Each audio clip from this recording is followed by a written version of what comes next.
Hey, good morning and welcome to the second day of our Commercial Vehicle Summit. We're really pleased and honored that you joined us, and we hope that you'll participate in this. This is for you, our audience, all of you. And what we want to do is to make sure that we give you some information that may be of interest, but more importantly, stimulate some ideas and thoughts. And you can put some Q&A in or suggestions or comments, and they'll pass them on to us, and we'll address them either on the air or off the air. There was a great speaker before talking about conceptually with some of the changes that we face and the way commercial vehicles may look in the future. Technology is allowing us to achieve a lot of things that we hadn't anticipated. This particular panel is really exciting. This is the most important because all of these other speakers, or many of them, are talking from a product point of view or a conceptual point of view. They're talking about the way they think things are going to be or what's going to happen.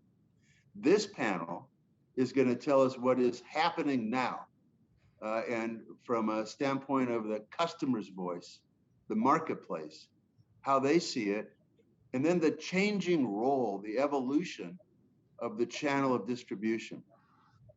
And I think that's really important, especially right now, because many people wonder, well, what's the future of auto dealers and what will the channel look like? The fact of the matter is, it's going to look like it does now. Those companies that are trying to go direct, in my opinion, are going to continue to see difficulty in achieving the level of service, customer satisfaction, and even efficiency in delivering the right products at the right price. Dealers do that. The dealer organization is the backbone of the business. And so I'm not of the opinion that this is all going to change. You're going to buy a car from a vending machine and you're going to go to the post office to get your car fixed, because I don't think that's really going to happen. And in our panel, we've really got the greatest experts we could have to tell us what's going on in the commercial vehicle segment with regard to the dealer channel. We've got Mark Williams, who's here.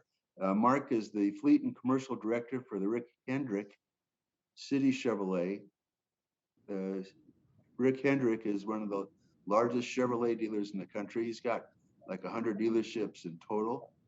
Obviously, you know him from NASCAR fame, but Rick has been developing the commercial vehicle business since the very beginning. I've known Rick since the early 90s. They started, I think, in '84, and it's one of the largest groups. And I think in addition to that, Mark is on the GM advisory board for the commercial vehicles. So he knows sort of what's going on from both sides. Dan Bryan is with Ricart Business. Dan has been with Ricart with 25 years, and his background started in fixed operations. Ricart is in the top 25 Ford dealers of commercial vehicles in the country.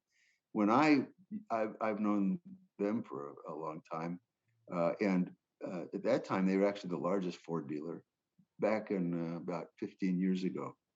But that's you've got Ford, we've got Chevrolet, and then the future is Bryan. Bryan Pritchard's here. Their organization has been serving commercial vehicle needs as a fleet management organization since what, 1913? Yes, sir. And I think they're the 6th generation. So we all think this is so cool that we're going to come up with these fleet management projects and systems. Well, they've been doing it since 1913. So the future is coming back to Ryan, and he sells everything. So I think we have a good chance here with this panel to learn a lot about what's going to happen in the channel. A lot of dealers are watching, and we'll learn from what we say of making their plans and thoughts of the future. Before we get started, though, we were talking a little bit earlier. I grew up in the Midwest, and we always had discussions between Ford and Chevrolet. Let me ask you guys, which is better, Ford or Chevrolet? Mark? That's a hard question, honestly, Jim. I appreciate you directing that to me in light of the fact that that's what I grew up with and had to obviously choose sides, if you will. But you know, there's actually they both have very good product out there today. You know, and I've really I I think it's have they all got their differences? Absolutely, and that's to give a little distinction and notoriety to each particular brand out there. But you know, they're all good products. It's like anything. We've got accounts that want one and don't want another, and vice versa. You know, and that will always be the way. Period. You know, Yeah. as long as we're here. You serve all their needs. And, you know, the reality is now our dealers sell all brands. It's sort of, as you said, whatever brand or what product fits their needs. But as we start talking about this evolution of the changing channel, from your standpoint, from a commercial vehicle director point of view, what kind of changes do you see? How do you see the future, and really, what are the drivers to those changes that you're hearing and seeing from your customers? You directing to me, to Jim? Yes, yeah. Okay, so we're going through unprecedented times right now that we've never seen. I mean, probably the favorite expression is "you can't dream this up." Okay, on a lot of things that are happening to us. Yeah. It's a lot of this, and it's finally beginning to sink in with a lot of our accounts, understanding that a lot of this is not going to disappear immediately. A lot of them are, in fact, I had a conference call yesterday with one of our larger accounts, and they came out without my even mentioning anything and saying, we're going to see these challenges for at least the next 3 years, at the very least. It's adapting and adjusting. The one thing that we have to remember is, you know, which is focal, and I continue, and it will always be, is the relationship relative to your accounts is critical probably right now in terms of communication, transparency, making sure they're informed, giving them advance notice, and working with your people as well. Because the changes are evolving not by the day, not by the week, but by the hour. And where it is challenging, there's no question. I saw a lot of this coming, if you will, 3 years ago with the demands out there. The good thing is the demands are not receding at all. They're maintaining, and we have literally not been able to accommodate our account needs literally going back to at least 3 years, and it may even been starting to build up prior to that. So Wow. the demand, and we're going to continue to see the production is not going to be able to keep up with the demand. Mm-hmm. That's interesting, and the customers have to professionalize in forecasting what they need and plan in the future instead of pick out what they want, like going to the grocery store. I guess that's one of the changes. Dan, how about from your perspective? What, first of all, do you want to chime in on Ford versus Chevrolet? Well, I have to be careful because in December we purchased a Chevy store, so, and I'm involved with it too. So I would echo what Mark said. I'll leave it at that. I would say the big thing right now for me that comes to mind is opportunity. It's opportunity to evolve. And I know that sounds really elementary, but I think about, you know, the staff of guys that I've got and gals, and you know, a lot of the technologies, whether it's telematics, whether it's, you know, you name the technology that's in these vehicles. I think it's an opportunity for those guys and for all of us to be better. I think better forecasters, better partners. And I think, you know, I brought it up when we were speaking before about the development of people, but I think that the people I don't know, I feel like the good dealers are going to get even better because they see the things that are happening, and they are evolving and changing and adapting, as Mark said, to what's happening in the market. And I think, to again echo what Mark said, the relationship piece of it and being proactive and trying to help, because as everyone has already said, we're not seeing this going away anytime soon. But the better we are at adapting and evolving as a dealership. And I think that also what comes with that is, as I've said, the development of people. And I think that, to make sure that we keep our people, because I think about, it's all over the news about people changing jobs and people searching for jobs, and how we're taking care of our employees and keeping them engaged, and, what it is that's happening, because Lord knows, I mean, everywhere you turn, everything's negative, and how do we keep their mindset right?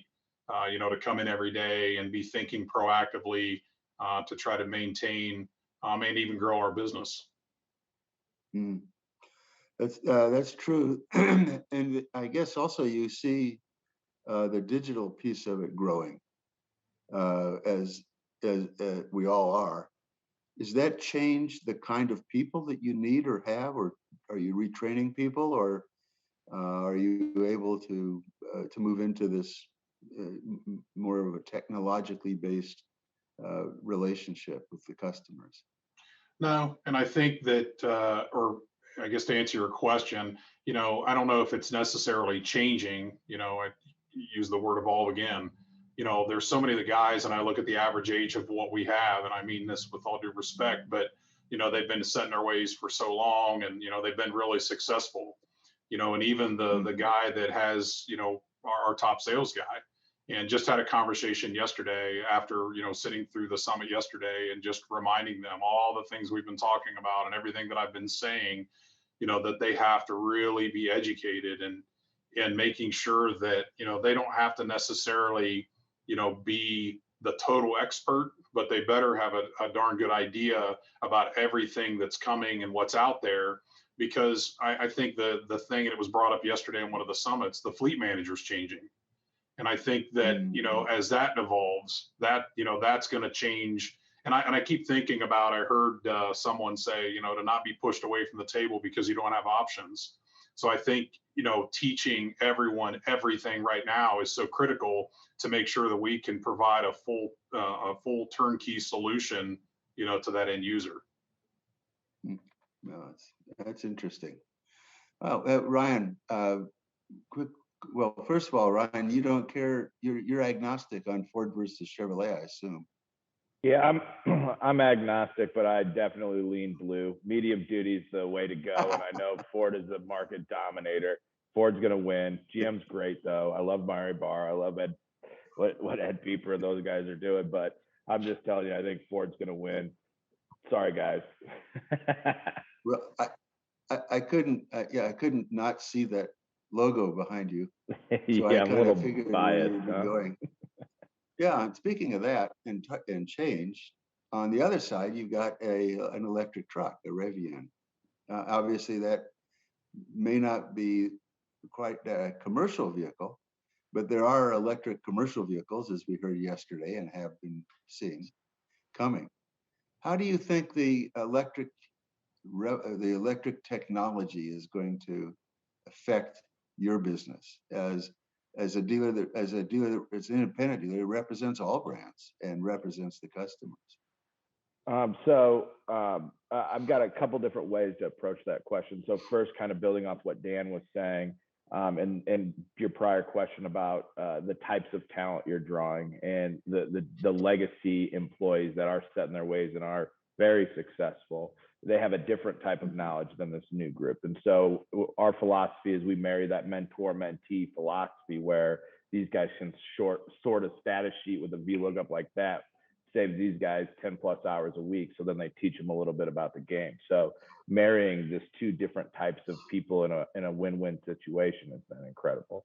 And that really layers into, I believe in electric vehicles. I believe it's the way that we need to evolve as an industry. Do I think it's there today? No, especially in commercial, especially due to the limitations of infrastructure and the highly specific use cases that exist in commercial today. but I believe it's the right solution because of the amount of data you have access to, because of these things over time, believe it or not, are good for the environment in certain ways. And and it helps highlight other ways in which we can improve and be more cognizant there. So I think it creates a win-win-win across the board. I think it's going to take time, but it's definitely the appropriate direction from my perspective. That's interesting. Mark, back to you on electric vehicles. Are you hearing from clients, from accounts, that they're specifically looking for electric or alternative powertrain? It's You know, it's not totally overwhelming at this point. In other words, we're not getting bombarded, but we're trying to share, show and just make people aware. However, it's becoming more of a conversation piece. Definitively, we belong to several groups here locally, trying to engage and just become involved with everybody. But it's definitely on the forefront of pretty much, I'd have to say, everybody's mind, because it's a conversation, whether it be at a social gathering or whether it be at a business gathering. From what I'm seeing right now, I think there's a lot of opportunity there, definitely. As Ryan alludes to, the commercial, I don't think is there yet. Infrastructure, at least, from what I hear, and I think it's definitively the apprehension that either you do know or they don't tell you, as far as just holding people back in general on just moving forward. But if that can be, if that one thing, and the interesting thing is you have got some vehicles that can go more distance than probably most people will drive in a day on average. right.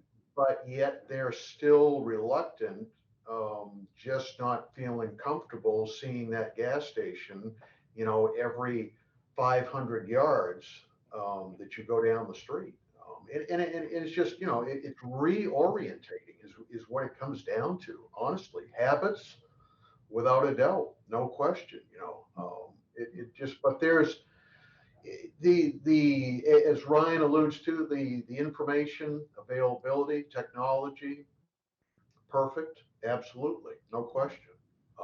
Because where your data, ultimately, it's like myself, I started out with a Rolodex, okay? I've had to adapt and adjust. And if I had not, I would not be sitting here.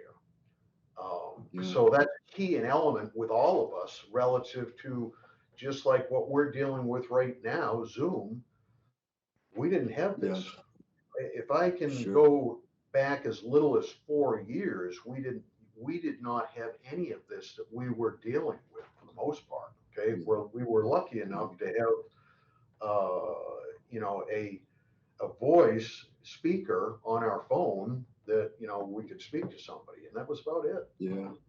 But a lot of opportunity, but we're not there yet. No. But is it a definitive segment? Absolutely, no question. And on that, Dan, I know the Ford has really been pushing their electric truck, and they have a commercial division that the other companies don't have, a specific commercial division. Do you hear from your customers any more about electric than you have in the past at the Ford store? No, I would echo what Mark was saying. I mean, it's definitely starting to, pique people's interest.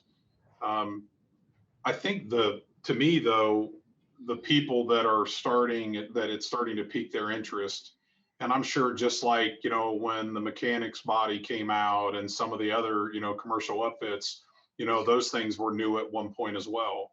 And I think that you've got, these customers, and I think you look at your customer base, and this kind of goes back to even your people. I think as it becomes more complicated, we have to be better at educating them on what options are out there, because there's absolutely an application for it. And so I think the better educated, the better educated we are, then in turn, I think the better we do at educating our customer, because I've told this story over and over, and we had a concrete company that's got 50 to 60 trucks. And this has been many years ago, but it was, when the 6-liter was prevalent and had a lot of problems. And they had their own problems for sure. But I remember asking the fleet manager, he was their, fleet manager / head mechanic. And I asked him the question. I said, man, and I knew the answer when I asked it, but I said, how do you keep track of all the maintenance on these trucks? And he just looked at me and pointed to his brain. And I'm like, well, there's your problem. And so I think about the aging fleet manager. And I think about, the newer, the startups that are out there. And I think, everywhere in between, there's everybody, and all of these people are going to be viewing fleet management and these vehicles differently. And so I think about whether it's the new startup that doesn't have cash, and, the leasing side of them for the new startup. And we've got a customer that's that way. And so I guess the moral of the story is, when it comes to, your question about people asking more about it, I think it is growing. But I think also as more information gets out there, more of them start hitting the road, certainly that's going to drive, even more interest, as well as, like Ryan was saying, with the infrastructure challenges. Yeah, that's infrastructure's probably, especially outside of California, it's not as developed as it is in California. Ryan, from that standpoint, other than the electric truck behind you, what other change do you see from the commercial point of view, from the connected cars, from different ways of owning vehicles, or sharing, or subscriptions? Do you think that these changes are near term, and are they affecting your business in your mind in the next couple of years? Oh, most definitely. So the entire dealer model is really under attack right now, and everything's shifting. But conceptually, I would argue it's the same. Step one, who owns the relationship? That's who's going to drive everything moving forward. It's going to drive the change. I'd argue that Mark has customers. I'd argue that Dan has customers, that if I knock on their door, they're going to tell me to pound sand. So I'm betting on the fact that we, as the people owning these relationships, need to step up and solve the problems on behalf of these accounts. And so the problem that I've been tasked to solve is regulatory driven. It's pushing towards electrification. It's saying there's not an economic model yet in terms of, does your total cost of ownership paper out? But there is an economic model that says, do I want to still be in business or run these units? So we've had to address that problem. And then that bleeds into the types of transaction: buy, lease, subscribe, rent, all of that fun stuff that's bundled up, which is just reframing what the dealer network does today. There's nobody that understands that ecosystem better. It's just a matter of, how do you want to frame it to the customer so that they understand it and can comprehend it. Because when you shake it all out, it's all the same thing. It's getting from A to B at an affordable rate. So to me, I look at subscription coming to market pretty aggressively. I look at leasing becoming, especially in the alternative fuel where there are fears of residual. I see a depot model, a leasing model really starting to come to fruition. And quite frankly, I see the dealers uniting in a way to protect these relationships they've spent decades building. And that they've handled it responsibly. As long as we're in front of this, we're validating the product, we're outliving what we're preaching. I think that gives us a leg up. But it's definitely changing. I mean, this vehicle right here is not represented by a dealer network, and I have this vehicle to validate how is it when I need it serviced. How does that operate? How does that look like? Because in order for me to be the voice of the customer, I need to live that type of experience first. Well, that's really a good point.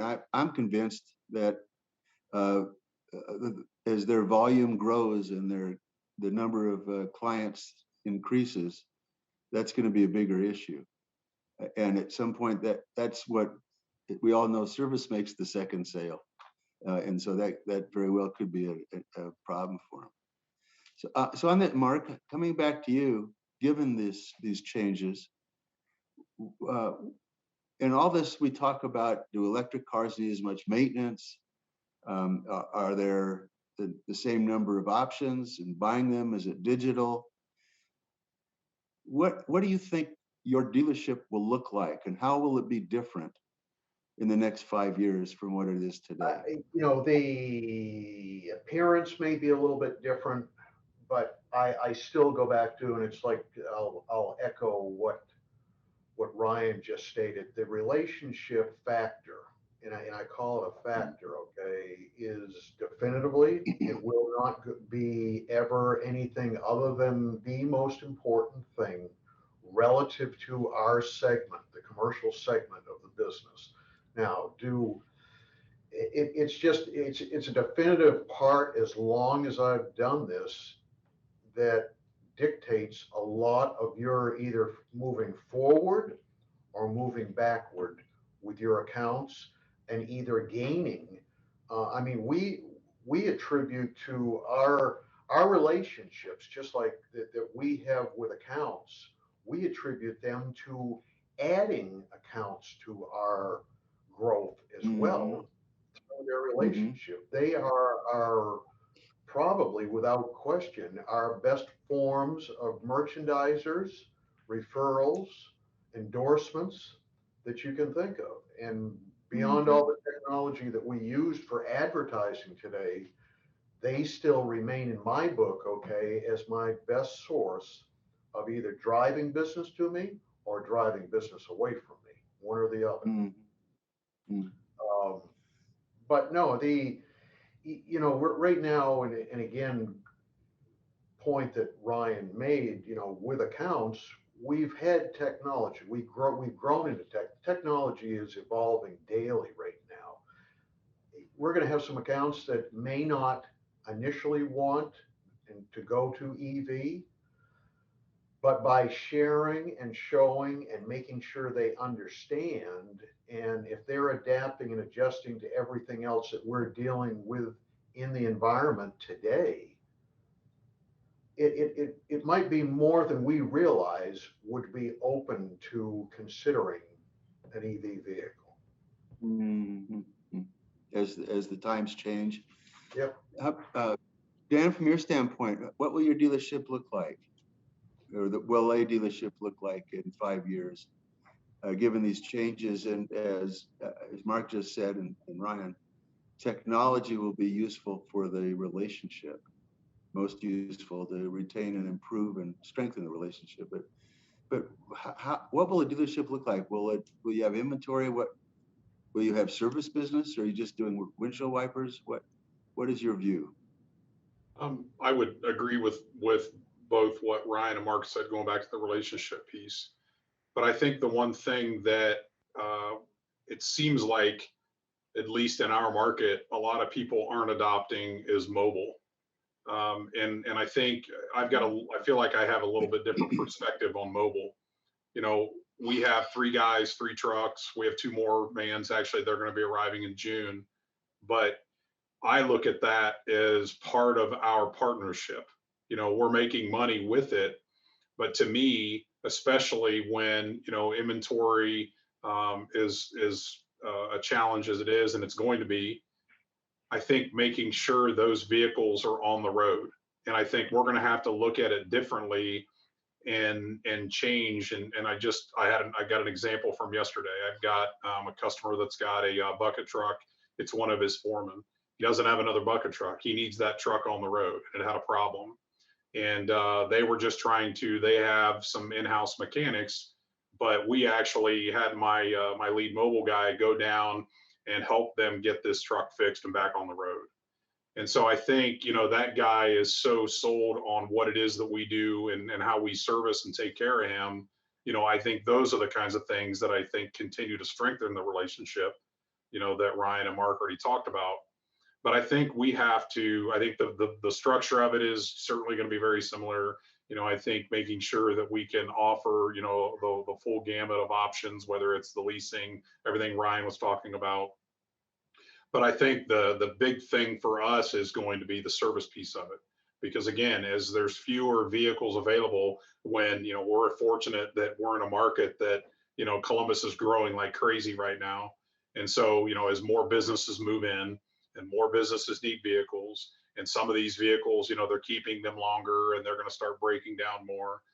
We have to be that much better, in our service side. And so, we fortunate we moved into a new facility, which why we came up with Ricart to Business in the first place, because we saw some of these things coming. And so we built or purchased a 115,000 square foot facility. And in that, in the last 2 years, our business has increased, the service business has increased 300%.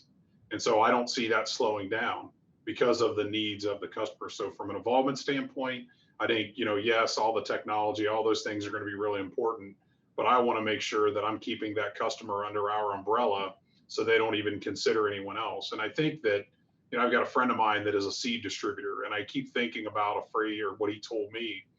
And he doesn't want anybody else delivering that seed to that customer, because nobody knows that customer's, layout of around his grain bins and around his, his house or his farm. And so he wants to make sure that he doesn't leave anything to chance. So he wants to take care of everything from beginning to end with that customer. So they don't want to go and buy another brand of seed. And I think that that's how we have to look at everything we do, is not give them a chance. I mean, you think about Amazon and all these things that happen right now, and they're happening so fast and they make it so easy. We have to, and I know, this isn't anything, groundbreaking, but we have to make sure we're as easy as possible to do business with. So that's my opinion. Well, that's kind of sets up a good question for Ryan next. And that is really what everyone's saying, is that the dealer's success is, as a business, is really evolving into fleet management in a way, or managing all the needs of the clients. And you've been doing that, Bryan, but how's that going to change? Again, with all these things that are occurring, you've been doing fleet management. Do you think that's what will happen to the industry, and how will your business look 5 years from now? I've got kind of an out there approach to that side of things, but it's all based on the fundamentals we're talking about. So Dan just nailed it on the head in two forms: one intentionally, one unintentionally. So the first thing Dan talked about was service. That is going to be the driver of what keeps the dealers in business, is by keeping their customers on the road. I think everything's going to evolve to a digital platform, whether that is, how do we notify the technician? How do we communicate the fault codes to then proactively take a look at these things? And the systems that are coming really modernize that service experience. So I believe, A, we focus on service, and then B, the beauty in being in commercial and what we're doing is that it's hard. So Dan mentioned a bucket truck. And what I think is interesting about that is I can't live without launch green on this Rivian. I have to have launch green. It's the only color. I can't live without it. I don't want it without it. Well, if Dan doesn't set up and spec that chassis right for that bucket truck, that person operating the truck literally won't live without that properly spec truck. And so I look at the complexities that are involved with commercial, and I think we always need to be learning. We always need to be evolving. I love that theme for this. And because of that, as long as we can be the subject matter expert and we can be there to service that customer, I think our lives are going to be easier by this digital transformation. But as long as you own the relationship. And then you've made, obviously, a good change in the last 5 generations. You've been able to adapt your company and obviously your family. So do you see growing your business, expanding geographically? How will you take advantage of this period of change with regard to the core of your business? So it's interesting you bring that up. So I think you're going to see a lot of vertical integration, a lot of M&A occur in this segment. I think there's a lot of people really aggressively consolidating it and growing there. And again, what's going to happen is you're going to see a lot of diversification as well. Because we're limited, I wish I could sell every Ford that I had in the order bank. I'm not getting production, so I have to evolve. I have to provide that solution for my customer. As that changes and evolves, there's a bike back here. We do we do two-wheel mobility, we do golf carts and LSVs, and you're going, so what I see is evolving into really becoming transportation as a service, which is what we are and what we live. And once you start looking at that ecosystem that these dealers provide and really understanding the service we provide, you'll know that we all are transportation as a service. And so, in my opinion, you're going to see everybody go away from this dirty D word of dealer, and you're going to start looking at transportation as a service. You're going to start looking at people owning that entire ecosystem of the customer, which we already do. I mean, Ricart, you guys are some of the best in the business in the commercial side. And I think you would argue that for a newbie to come on and just understand the game, it will take time. It'll take time to spec the truck, build the relationships, et cetera. So again, I think you're going to evolve, but you're going to start. It was nice that like Mark Hope led into this meeting. So if we're piggybacking on that and you look at what EAVX is doing, it's really enabling the dealer groups like ourselves to go out and speak more educated or in a more educated fashion towards electrification and towards innovation in the segment. So I definitely see it evolving, most definitely. That's a really big issue because these early customers know more about the electric vehicles than we do and our employees do, and especially our sales folks. Probably the best salespeople are going to be from service at this point, but that's how you drive demand. So, Mark, coming back to you, given these changes and I think Ryan really hit it well on this, you're going to become a transportation hub using technology. How do you see the traditional relationship between the chassis manufacturer, the upfitter, and the dealer evolving? Is that really isn't as aligned, perhaps, as it has to be if you're going to be the point of contact to manage transportation needs? It's starting to, by default, evolve a little bit more efficiently than it has been. It's not been a very definitive, efficient ways and means as far as just collaborating all of us together in ways. But I think it's going to have to. Now, the technology is going to help us along the way, in all honesty, I believe, in terms of trying to align, create the efficiencies that we all need to operate and just drive better productivity for everybody moving forward. Do you have the bailment pools that used to exist it's kind of like the Lake Mead Reservoir. It's pretty dry right now. Does that system have to change in your mind, Mark? The bailment pool change, Jim? Yeah, yes. Do you think it will change where they'll be building vehicles into the pool, or are customers all going to be pre-buying? It ultimately, one of the concepts, and actually that I've talked about, it ultimately could evolve and be right at the dealership level completely. It's sort of something that we've somewhat explored a little bit at this point right now. The bailment pool structure, if you will, with the manufacturers, I don't care whether it's, because literally most of them out there, they work with all of the manufacturers out there for whatever applications. It's been around for a long time, a real long time, and the concept hasn't changed very much, but I think it's going to have to, and I think you might start seeing some definitive changes in regards to that. Yes. Well, and from a standpoint of your role on the advisory board with GM, are you in discussions with these kind of strategic issues, or are they focusing on those fundamental changes? Yeah. Are you? I'm all about, simplicity, streamline, any ways and means that we can do things to improve things as far as just our overall operations go.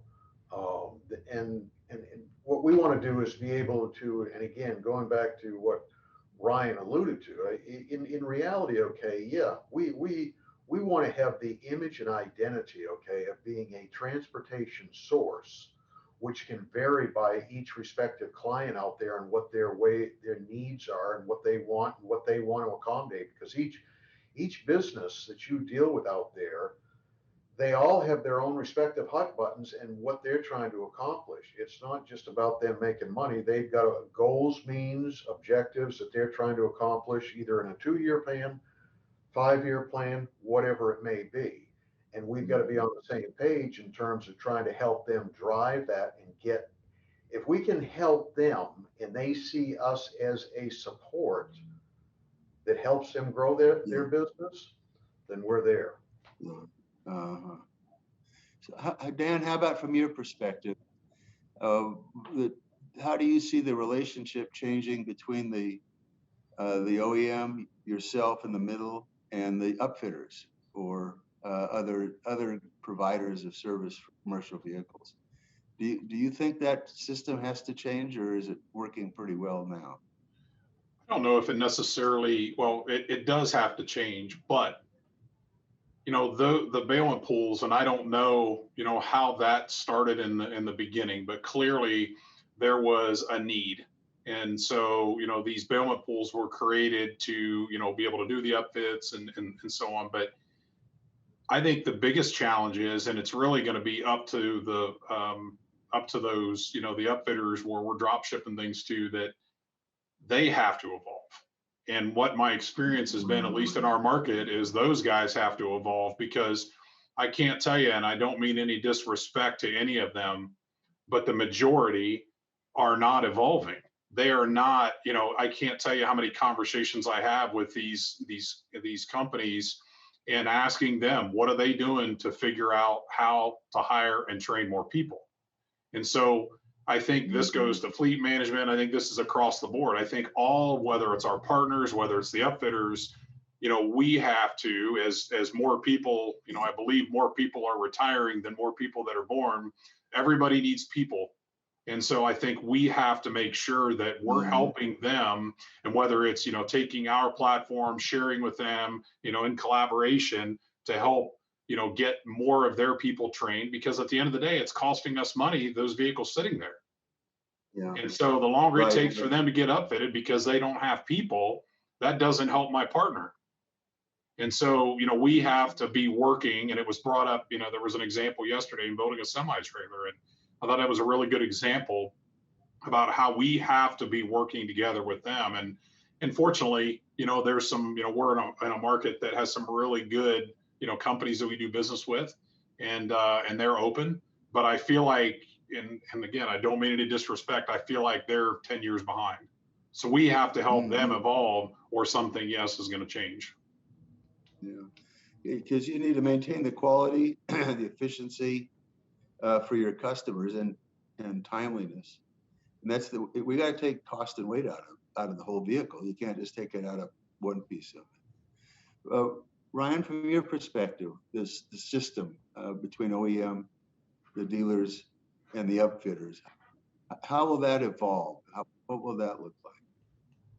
I think so first, collaboration is key, number one. So if we can all just take a second, take a deep breath, and collaborate, that will create more transparency in data, that'll create more efficiency in production, that'll enable those upfitters the throughput they need to make money.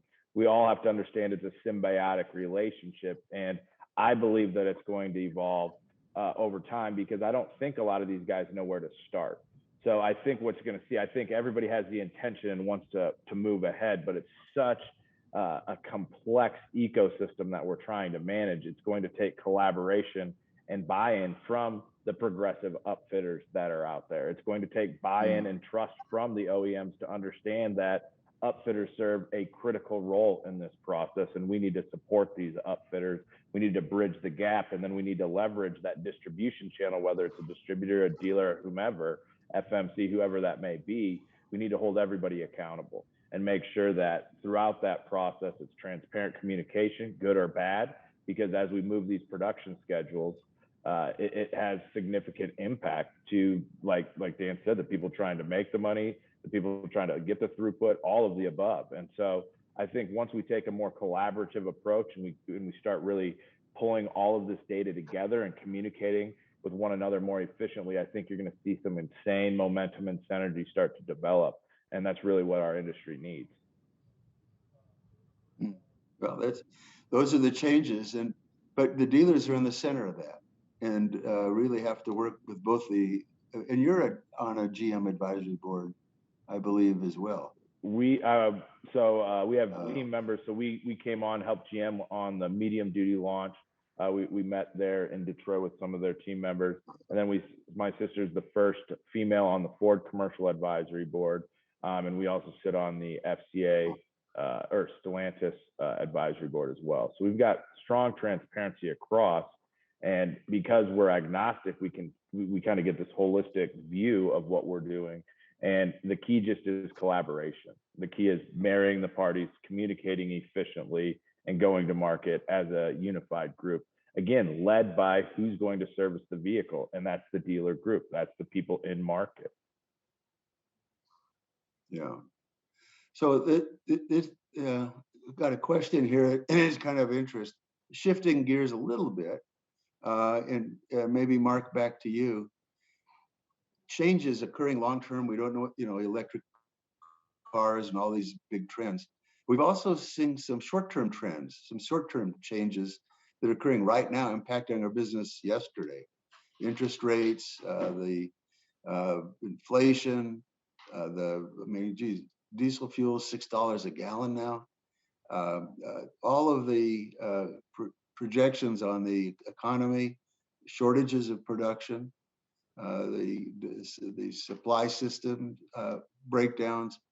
What do you see right now, Mark? What's going on in the market today, and how do you see these changes? Is it going to affect the business? Is demand still there, or what are the short-term effects going to be in the next couple of months?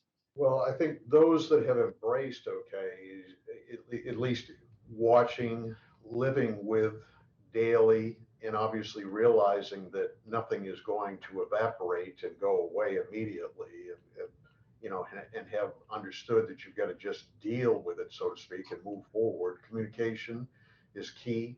Communication, that's probably the one thing that I live and die by every single day, in terms of that has allowed me, us, my group, the store, to evolve and move forward and grow, if you will, grow with the conditions in terms that you had.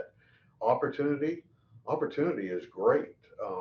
I do not see the market subsiding at this point right now. It's going to continue being, and the biggest reason it will continue is we again have not been able to sustain the demand from prior years. So the dam, if you will, is still filling up with water, but it's about to overflow at this point, because it's literally has not been able to support prior years at this point. We're not gonna. I honestly, if I was a betting person, I would say that the inventory levels will not go back to where they were. Again, we've got to adjust and adapt. Is that a different perspective for accounts that we're dealing with? No doubt about it. Okay. And again, however, I started trying to look at this, a couple of years ago, because of just challenges that were evolving that I could see. We've got to, advanced planning is a key element here. There's no question about it. Is there any thing that will go back? I'm not sure at this point right now, Jim. I think we're in conditions that can change, will change for the next potentially 2 to 3 years at this point. And we've just got to be able to, the key is obviously being ready and being able to adapt momentarily, literally, to work with what Yeah. you're dealing with. The communication factor, is what's going to help our business, as the group has alluded to, and supporting them, helping them, service them. We've had challenges, as relating to the entire source of system, of parts, whatever it may be. Obviously vehicles coming in for service right now where you don't have the part, we've had to improvise. We've had to try to figure out, we've had to try to work through. It's Oh, yeah, definitively shortages. for those that are ready to step up to the challenge and embrace it.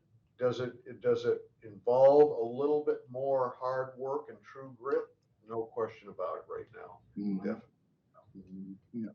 But a lot of Interesting. opportunity in the marketplace. We're just going to evolve and grow a little bit differently is what will happen. Mm. How about from your perspective, Dan, with all the short-term things that are happening, that every time you look at the CNN or Fox, you see, the Ukraine, inflation, the cost of milk, the Fed. What's going on short-term in your clients' minds, and how is it affecting your business in the next couple of months? I would say that in regards to what it is that we are doing, and then in regards to the customer or our partner standpoint, I think everybody's beyond frustrated, and tired of hearing it.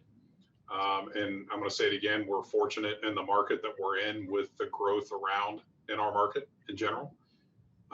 But to me, and I don't want to say that I will put my head in the sand with it, but I think it's time to double down. And I've been talking about developing people.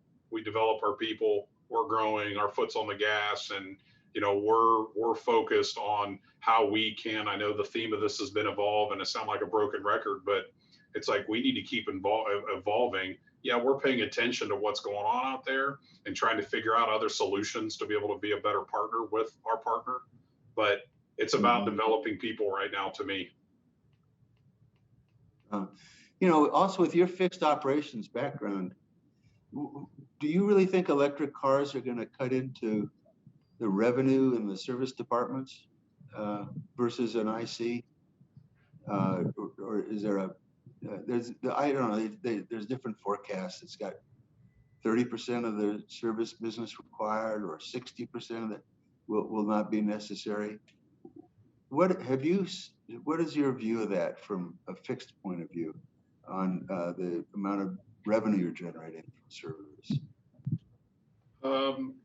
To try to project based on, just electric versus, ICE engine stuff.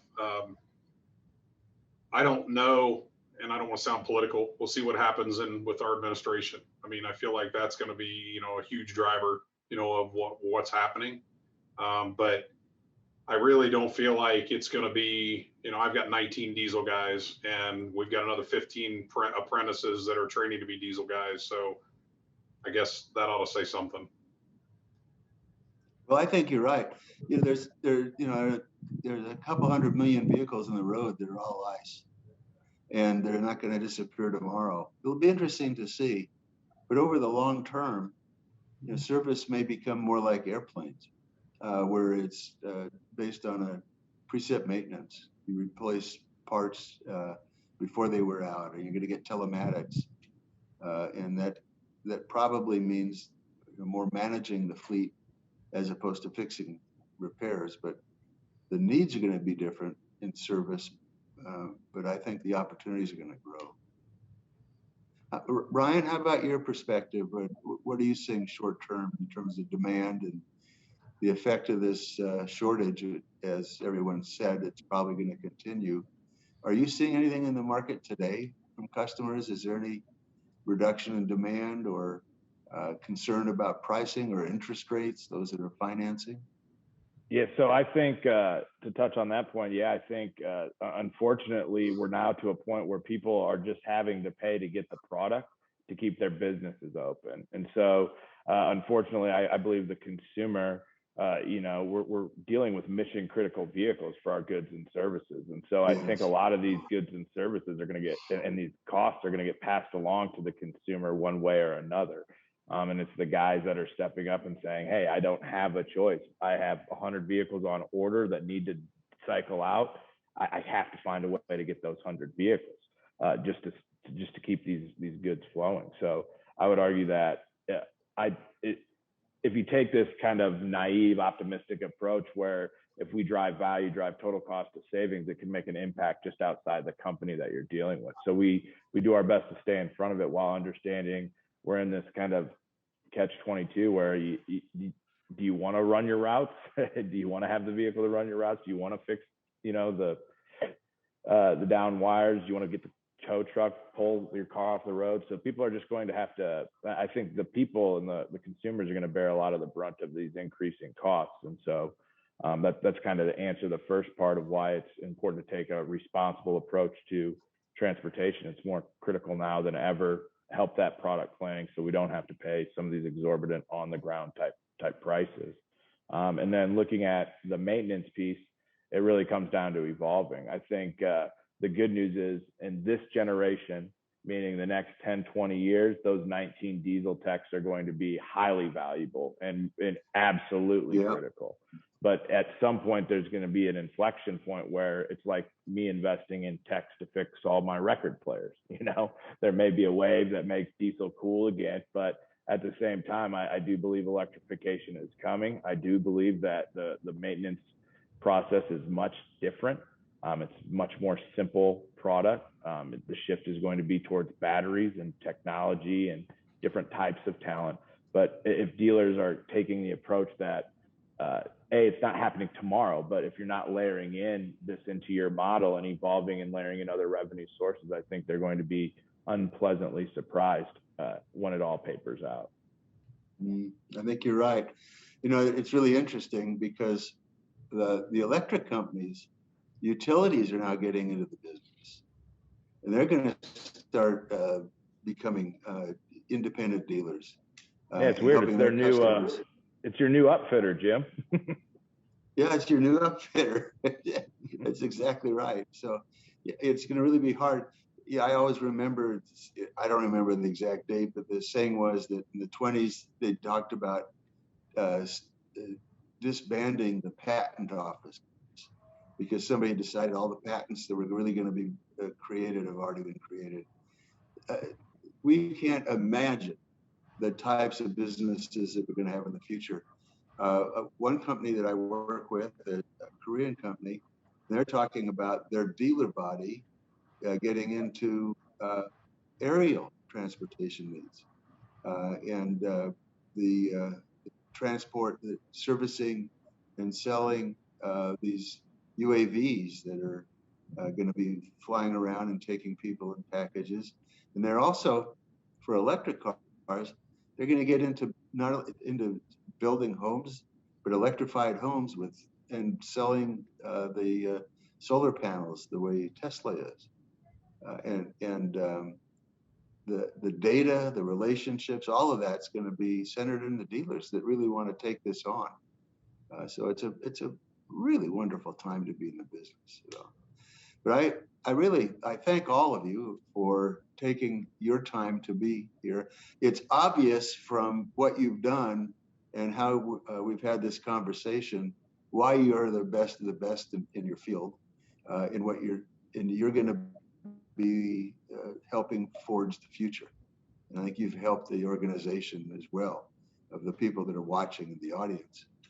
And as everyone has said, the relationship with the customer and with manufacturers and the upfitters, that's where somebody like Work Truck Solutions, and it's nice that Catherine pulls us together, because they're sort of in the commercial business, they're the only game in town. And it's been a learning process, but I think they're going to be part of the forefront of helping us understand how this channel is going to be evolved. So I really enjoy this, and I will watch the rest of the summit. I hope you all have great business over the summer, and I also hope that while other dealers' sold orders may not get filled, I hope all of you get all of your sold orders filled and quickly and satisfy your customers, right? I thank you for the time and a great discussion. And is there maybe Hope or somebody can jump in here? Is there going to be another trivia contest? We didn't talk about that this time. Okay. So there's I think if we wait till 10 after, or about 10 minutes, if everybody wants, there's going to be a trivia contest. And, you know, Catherine has really great presence. She goes to the North Pole to get the kind of recognition for those contests. We'll have a lot of fun. But thank you again. Thank you, audience.